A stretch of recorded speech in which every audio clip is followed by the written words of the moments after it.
বাড়ির অবস্থা খুবই খারাপ। তোমাদের সিচুয়েশনটা জাস্ট দেখাচ্ছি। চারপাশে তোমরা দেখতে পাচ্ছ, মানে একদম অগোছালো ব্যাপার স্যাপার। আর আমাদের জয়পুরে আমরা বালির একটা জায়গা এটা। তো তোমরা যারা আমার ভিডিও দেখো, সো তোমরা জানো যে জয়পুরটা কোথায়। মানে পরিস্থিতি এতটাই খারাপ, এখানে জল সেচ করার কোনো ব্যবস্থা নেই।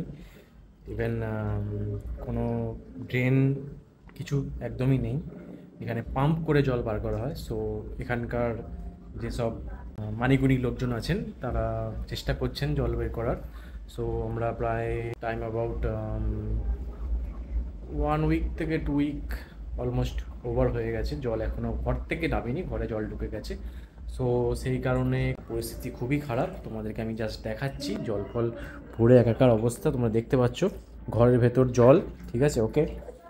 সব জিনিসপত্র ওপরে চলে গেছে, এখানে এরমভাবে সব জল। ঠাকুর ঘরে জল, আমার ঘরে জল, মানে চারিদিকে জল আর কি। সো খুব খারাপ পরিস্থিতি এখানকার। লাইট ফাইট, মানে কারেন্টটা আছে, এটা ভাগ্য আমাদের। তো তোমাদেরকে নিচটাও দেখাচ্ছি, বাইরের অবস্থা তোমাদেরকে দেখাচ্ছি। এখানে পরিস্থিতি এরকম, মানে এত জল, মানুষজন এরমভাবে যাচ্ছে, তোমরা দেখতে পাচ্ছ। এরকমভাবে এরকম অবস্থা। আর এটা প্রতি বছর এরকমই হয়, প্রতি বছর এরকমই আমাদের হয়ে থাকে। এরকম জল সেচ করার ব্যবস্থা এখানে একদমই নেই। আর এরকমই চলছে অলমোস্ট 10 ইয়ার্স হয়ে গেছে আমরা এখানে আছি। সো এরকমই চলছে, এরকমই চলে। আর এরকমভাবেই মানুষ এখানে থাকে। এখানকার মানে যারা বয়স্ক মহিলা আছে, বাচ্চা মেয়ে আছে, যারা আছে তারা অতি খারাপভাবে, মানে দেখতে গেলে নোংরাভাবেই জামা কাপড় তুলে যেতে হয় বাধ্য হয়ে। কারণ এখানকার বাচ্চারা পড়াশোনা করবে, এখানকার ছোট বাচ্চা মেয়ে তারা স্কুলে যাবে, পড়তে যাবে। সো কীভাবে যাবে, যেতে তো হবে না।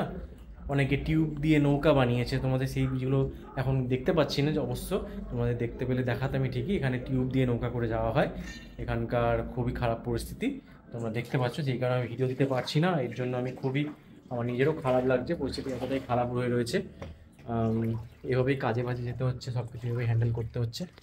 আশপাশে তোমরা দেখতে পাচ্ছ এরকম অবস্থা, এরকম জলে জল চারিদিকে,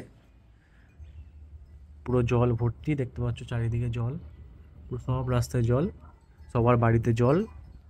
মানে একদমই খারাপ পরিস্থিতি এখানকার। এরকমভাবেই মানুষ এখানে থাকে।